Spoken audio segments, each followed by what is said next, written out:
সেহরিতে যে খাবারগুলো খাবেন না, কঠিন থেকে কঠিন বিপদের মধ্যে রোজা রেখে অবস্থায় আপনি পড়ে যাবেন। রোজা রাখলে এই খাবারগুলো খেয়ে আপনি রোজা রাখলে আপনি কি কঠিন বিপদের মধ্যে পড়ে যাবেন।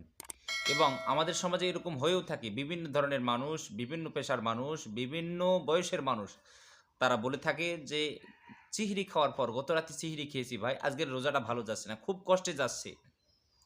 এমনকি অনেকে গ্যাস্ট্রিক হয়, অনেকের বুক ব্যথা হয়, অনেকের পেট ফাঁপা, আপনার পেটের মধ্যে ঢুসঢাস শব্দ, এই যে বিভিন্ন ধরনের রোগ ব্যাধি, এটা রোজা রাখা অবস্থায় হয়ে থাকে। এবং এর কারণ অনেক মানুষ এই কষ্টগুলো, এই যন্ত্রণাগুলো সহ্য করতে না পেরে তাদের রোজাগুলোকে ভেঙে দেয়। তো আজকে আমরা এমন কতগুলো খাবারের কথা বলবো যে খাবারগুলো আমরা কখনো সিহরিতে খাবো না, এই খাবারগুলো আমরা পরিত্যাগ করব, এই খাবারগুলো থেকে আমরা বিরত থাকবো। তাহলে পরের দিনের রোজা আমাদের সুন্দর হবে, ভালো হবে, আমরা সঠিকভাবে এই রোজাগুলো রাখতে পারবো, কোনো ধরনের কষ্ট যন্ত্রণা আমাদের হবে না ইনশা আল্লাহ। তো সম্মানিত ভাইগণ, বন্ধুগণ আমার, যে খাবারগুলো আমরা সিহরিতে খাবো না, এই খাবারগুলোর বিষয় সম্পর্কে জানা অত্যন্ত জরুরি। আমরা চিহিরি খাই ভাই, এই চিহিরি খাওয়া হলো রাসূল সাল্লাল্লাহু আলাইহি ওয়াসাল্লামের সুন্নাত। এবং এই সিহরি খাওয়ার মধ্যে আল্লাহ তাআলার বরকত রয়েছে। এবং যারা সিহরি খায় এদের জন্য আল্লাহ তাআলা রহমত বর্ষণ করেন, এবং এই মানুষগুলোর জন্য আল্লাহ তাআলা রহমতের ফেরেশতাগণ দোয়া করতে থাকেন। সুবহানাল্লাহ। শুধু এটাই নয়, এই সিহরি যে আমরা খাই, এই সিহরি খাওয়ার মধ্যে আরেকটা উপকার হলো, এই সিহরি আমরা শেষ সময় খাই। এই শেষ সময় সিহরি খাওয়ার কারণে রোজা রাখার পরের দিন রোজা রাখার একটা সাহস, একটা উদ্দীপনা, একটা উৎসাহ আমাদের ভিতরে তৈরি হয়। এই সিহরি খেলে আমার ভিতরে একটা সাহস থাকে যে কি আমি আগামীকালকে রোজাটা রাখতে পারবো। আর সিহরি না খেলে একটা কীরকম একটা অবস্থা তৈরি হয় যে সিহরিটা খাইলাম না, আজকে রোজাটা না জানি কেমন হয়, আমি রোজাটা রাখতে পারি কি পারবো না, পারবো কি পারবো না, এরকম অবস্থা কিন্তু সিচুয়েশন কিন্তু তৈরি হয়। তো এই কারণে সিহরি খাওয়া অত্যন্ত জরুরি। এবং এই সিহরিতে এমন কতগুলো খাবার আমাদের খাওয়া যাবে না, যে খাবারগুলো খেলে আমাদের পেটের যন্ত্রণা শুরু হয়ে যাবে, পেটের মধ্যে জ্বালা পড়া শুরু হয়ে যাবে, বুক জ্বালা পড়া শুরু হয়ে যাবে, আপনার পেটের মধ্যে ঢুস ঢাস শব্দ শুরু হয়ে যাবে। এরকম আমাদের কি কতগুলো আমাদের সমস্যার মধ্যে আমরা পড়ে যাব। এবং এই সিহরিতে যে খাবারগুলো খেলে অনেক মানুষের দেখবেন বদহজম হয়, এরপরে খারাপ লাগে, ক্ষুধা লাগবে, তাড়াতাড়ি তার খাইতে মন চাইবে, পানির পিপাসা লাগবে। দেখেন ভিডিওটা জানা কতটা জরুরি। তাহলে সম্মানিত ভাইগণ, বন্ধুগণ আমার, চিহরিতে আমরা যে খাবার খাবো না, প্রথম নম্বরে আমরা যে খাবার খাবো না সেটি হলো ভাজা খাবার। ভাজা পোড়া খাবার আমরা কি চিহরিতে খাবো না। এই যে খাবারগুলোর কথা বলবো, এগুলো হলো বিজ্ঞানসম্মত। এই খাবারগুলো কখনো আমাদের চেহারিতে খাওয়া যাবে না। এক নম্বর হলো ভাজা খাবার, ভাজা জাতীয় খাবার, তেল দ্বারা ভাজা জাতীয় খাবার, এইরকম খাবার চেহারিতে আমাদের কখনো খাওয়া যাবে না।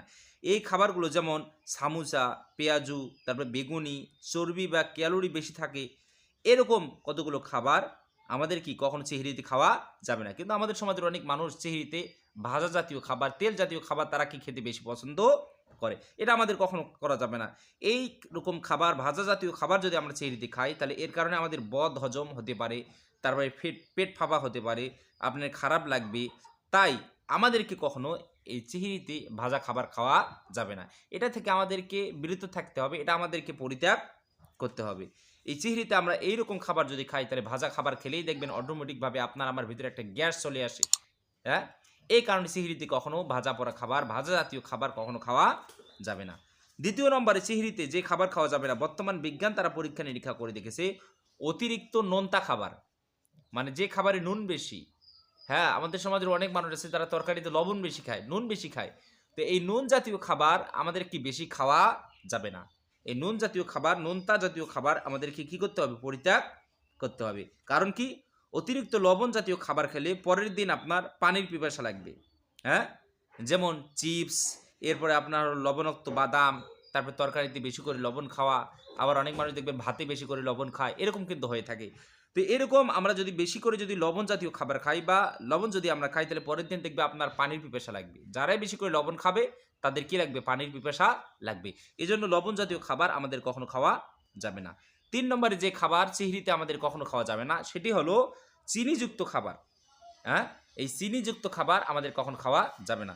যেমন ফলের রস, কোল্ড ড্রিঙ্কস, শরবত। হ্যাঁ, এই খাবারগুলোতে সবসময় কি থাকে, চিনি বেশি থাকে। ফলের রস, এটা আমাদের সেহরিতে খাওয়া যাবে না। আপনি অন্যান্য সময় খেতে পারেন, কিন্তু সেহরিতে এটা খাওয়ার থেকে কি থাকতে হবে, বিরত থাকতে হবে। এরপর কোল্ড ড্রিঙ্কস, তারপর শরবত, এগুলো আমরা সেহরিতে খাবো না। তাহলে এতে শর্করার মাত্রা বৃদ্ধি করে ও পেট ভারী করে। হ্যাঁ, এই খাবারগুলো যদি আমরা খাই তাহলে এই চিনিযুক্ত খাবার বেশি করে খাওয়ার কারণে এগুলোর মধ্যে শর্করা মাত্রা বেশি থাকার কারণে এগুলো আমাদের পেট ভারী করে, হ্যাঁ, এবং আমাদের ঢেক পায়।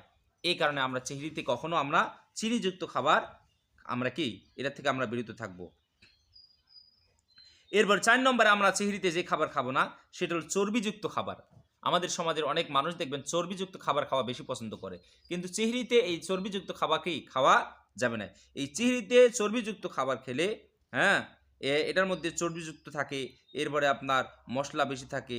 তো এই ধরনের খাবারগুলো আমরা কখনো খাবো না। এই খাবারগুলো খেলে পরের দিন দেখবেন রোজা রাখা অবস্থায় আপনার মধ্যে একটা অস্বস্তি তৈরি হবে, হ্যাঁ, পেট ভারী হবে, এরপর আপনার ঢেক পাবে চর্বিযুক্ত খাবার খেলে। এই জন্য সেহরিতে আমাদের কখনো চর্বিযুক্ত খাবার খাওয়া যাবে না। 5 নম্বরে আমাদের যে খাবার সেহরিতে আমরা খাবো না সেটি হলো অতিরিক্ত মশলা জাতীয় খাবার। আমাদের সমাজের অনেক মানুষ দেখবেন মশলা তরকারিতে বেশি খেতে পছন্দ করে। তো এই মশলা জাতীয় খাবার আমাদের কখনো খাওয়া যাবে না। এই বেশি করে মশলা জাতীয় খাবার যদি আমরা সেহরিতে খাই তাহলে দেখবেন পেট জ্বালাপোড়া করবে, বুক জ্বালাপোড়া করবে। এই কারণে ভাইগণ বন্ধুগণ আমার, বর্তমান বিজ্ঞান তারা পরীক্ষা নিরীক্ষা করে দেখেছে এই খাবারগুলো যদি আমরা সেহরিতে খাই ভাই, তাহলে আপনি আমি এই কঠিন থেকে কঠিন বিপদের মধ্যে পড়তে পারি। এ কারণে সেহরিতে এই 5টি খাবার আমাদের কখনো খাওয়া যাবে না। তাহলে 1 নম্বরে অতিরিক্ত মশলা জাতীয় খাবার, 2 নম্বরে চর্বিযুক্ত খাবার, 3 নম্বরে হলো চিনিযুক্ত খাবার, 4 নম্বরে হলো নোনতা জাতীয় খাবার, 5 নম্বরে হলো ভাজা খাবার। এই খাবারগুলো থেকে সবসময় আমাদেরকে বিরত থাকতে হবে। আল্লাহ পাক রব্বুল আলামিন আমাদের সবাইকে সুন্দর করে সেহরি খেয়ে সঠিকভাবে রোজাগুলো রাখার তৌফিক যেন দান করেন, বলি আমিন।